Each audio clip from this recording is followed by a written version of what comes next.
I didn't expect the night to change anything. It was just a Thursday.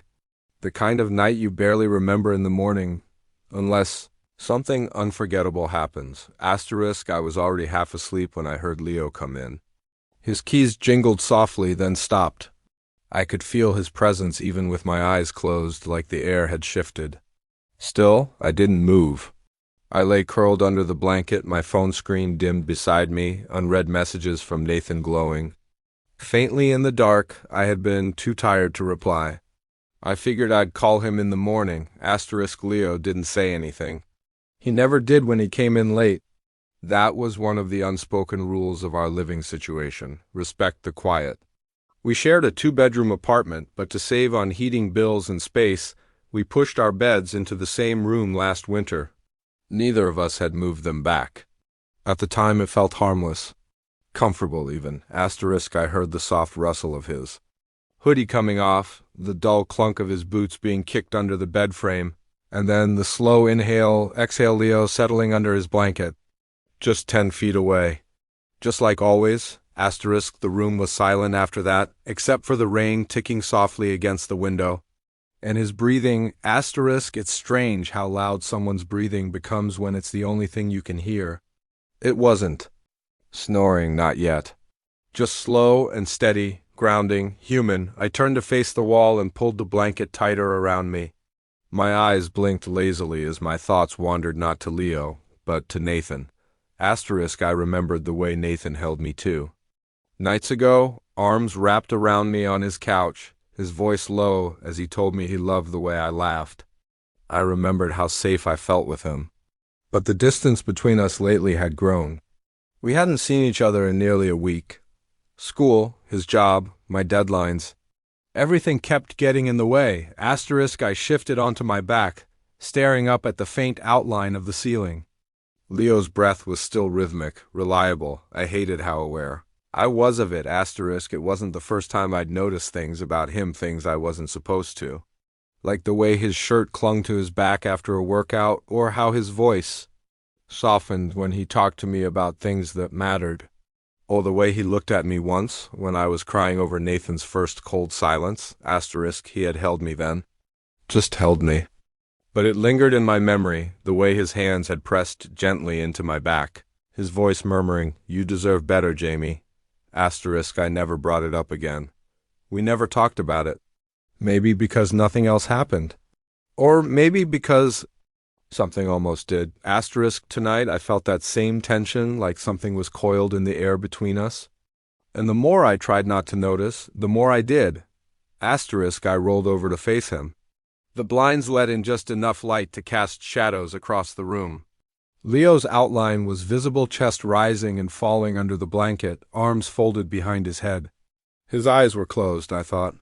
But then I realized they weren't. He was looking at the ceiling, not asleep. I watched him without breathing. It felt wrong, but I didn't stop. Maybe part of me wanted him to turn his head and meet my eyes.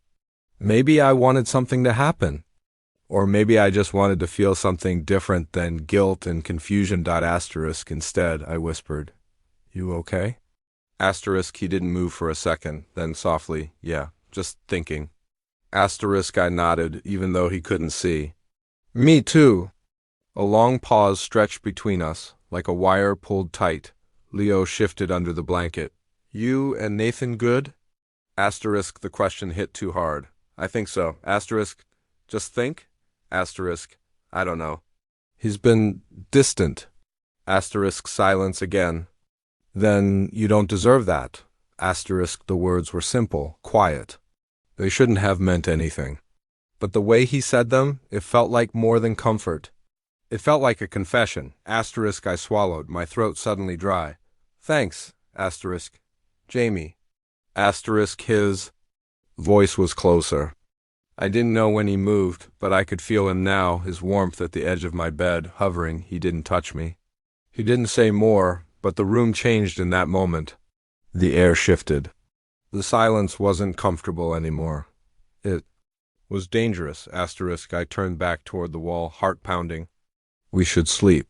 Asterisk, I heard him exhale, not angry, not frustrated, just something unresolved. A quiet surrender. He returned to his bed. But I didn't sleep. Asterisk. And the sound of his breathing wasn't comforting anymore. It was all I could hear. I must have drifted off, but not deeply. It was the kind of sleep that sways just above awareness. Light enough that every sound seems louder than it is, every movement heavier. The rain had stopped. The air felt still. Then I felt something. It wasn't touch, not at first. Just a shift in weight. A presence, subtle but unmistakable. The mattress dipped slightly, not like someone getting in, but like someone leaning close. Asterisk, in my foggy mind, I thought, Nathan? Asterisk, my body reacted before my brain caught up. A warmth pressed near my side. Soft breath on my neck. My skin prickled. My first instinct wasn't fear. It was ... comfort, familiarity. I let my eyes remain closed, assuming I was dreaming. That Nathan had finally come over in the middle of the night, maybe to surprise me, asterisk, but the scent wasn't his. It wasn't cologne or peppermint or aftershave. It was warm cotton, faint sweat, something more earthy. I knew that scent. I had lived with it for 2 years. Leo, I froze. Half awake, not sure if I should be, asterisk, his breath slowed, matching mine. I could feel the heat of his body without him actually touching me close enough that I knew how intimate the space had become. Close enough to steal a secret, asterisk still, I didn't move. Something inside me whispered to wait, not out of curiosity. Not entirely. But because I didn't know what would happen if I turned around. I didn't know who I'd see or what I'd say, asterisk, the air was thick.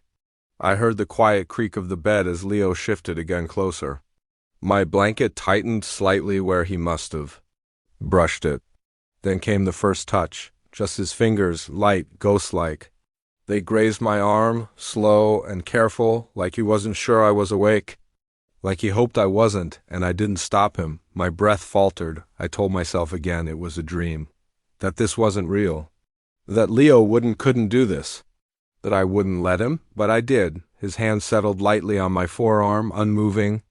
Just there, his touch wasn't bold. It wasn't rough or demanding, it was cautious, deliberate. Too deliberate for someone acting without feeling, asterisk, his fingers curled slightly against me. Then withdrew. Then hovered again, this time nearer to. My waist, my chest rose, fell, I didn't speak. I couldn't. The moment felt like glass, any sound might shatter it, asterisk, and still. I didn't turn around, asterisk, because I knew what I'd see. And I didn't want it to be real, asterisk, there was no urgency in him. No attempt to escalate, just exploration. Intimacy disguised as innocence. He stayed near, his breath now in sync with mine. And in that moment I hated myself for how my body didn't reject him. For how my heart beat louder, not with fear but with want, or confusion. Or both, asterisk, the worst part wasn't the touch. It was the silence. Asterisk, the unspoken truth between us filled the space more than any action could. He wasn't just reaching for me physically, he was taking something. Something I had only given Nathan. Trust, emotion, vulnerability. Then my eyes opened, asterisk, I didn't turn, but I saw the wall in front of me. The moonlight creeping through the blinds cast lines across my blanket. And in that strange, half-real state, I understood completely. This was no dream. Leo was awake, Leo was here, and I had let it happen. My heart pounded loud enough I was sure he could hear it. I couldn't see him, but I felt him tense slightly, as if he realized I'd crossed the line between sleep and consciousness, asterisk A. Second passed, then 2, then his weight eased away. The bed shifted, lightened. A sigh, barely audible, escaped him. Not regret, not apology, just understanding. He returned to his bed without a word. I remained still, eyes open, breath shallow. My chest ached, not from panic, but from something deeper. I stared at the blank wall for what felt like an hour. Then my phone buzzed. Nathan, 134. A .m. Asterisk greater than just thinking about you. Wish I was there. Good night, babe. Asterisk, my thumb hovered over the screen, motionless. My throat burned. I didn't reply, because I couldn't lie, asterisk. Because something had just broken and it wasn't the silence, asterisk. The morning came too brightly. I hadn't really slept, not after what happened.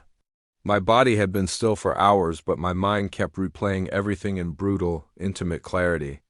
Every breath, every inch of space between us. Every moment. I didn't say no. Asterisk Leo was already up.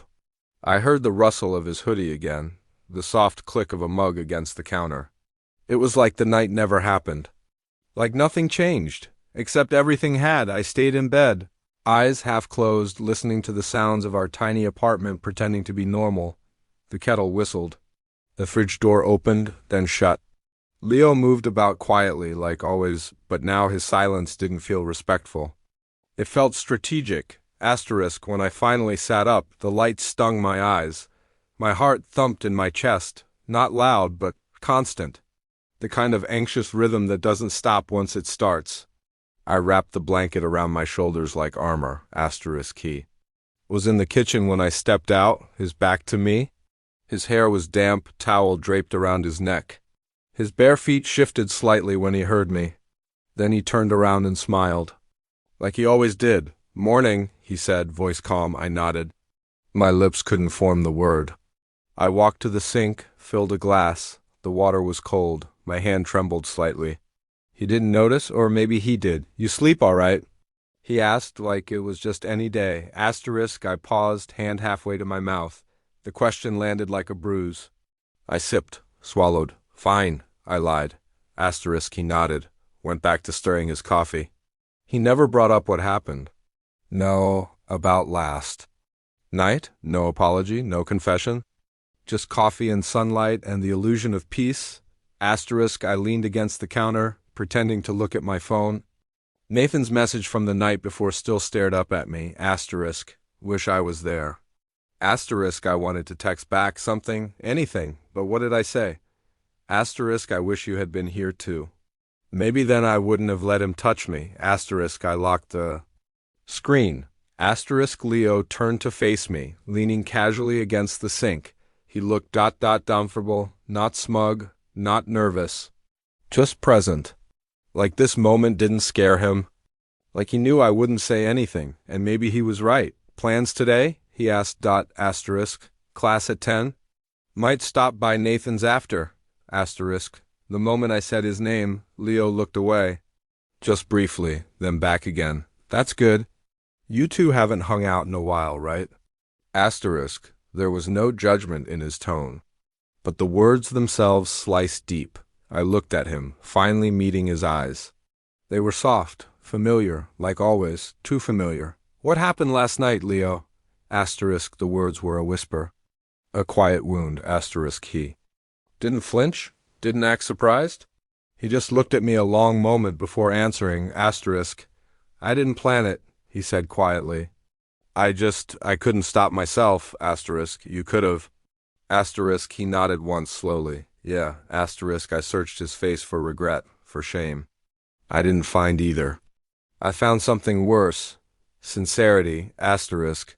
"I didn't mean to make you feel used." He said. Asterisk. "I don't even know how I feel," I replied, almost to myself. "It wasn't just you. I didn't stop it." Asterisk. He didn't answer that. He didn't have to. Asterisk. The silence between us stretched again. This time, not like a wire pulled tight, but like a chasm.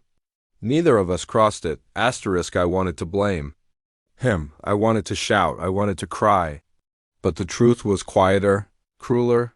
Part of me wanted it too. And that was the part I couldn't forgive. Asterisk. The guilt wasn't just about Nathan. It was about everything. The years of friendship, the trust, the late-night talks and shared laughter. The way I'd leaned on Leo when Nathan wasn't around, thinking it was just comfort. It wasn't. It never had been. Asterisk. I looked down at my hands. "I don't know if I can be here." Asterisk. "You don't have to decide now," Leo said gently. "Take your time." Asterisk. His voice was soft, kind. Like a friend should be. Like a lover might be. I hated how calm he was. I went back to my room, packed a bag with no idea where I'd go. I didn't text Nathan. I didn't tell Leo goodbye. Asterisk. Before I left, I stood by the door for a moment, looking at the space where everything had changed. The couch, the beds, the floor that still held last night's silence like a stain. Asterisk. And I remembered the way Leo had looked at me when I first moved in 2 years ago. The way he smiled. The way I smiled back. Asterisk, I didn't know then that it would end like this, not with heartbreak, not with shouting, but with something far worse, a whisper in the dark.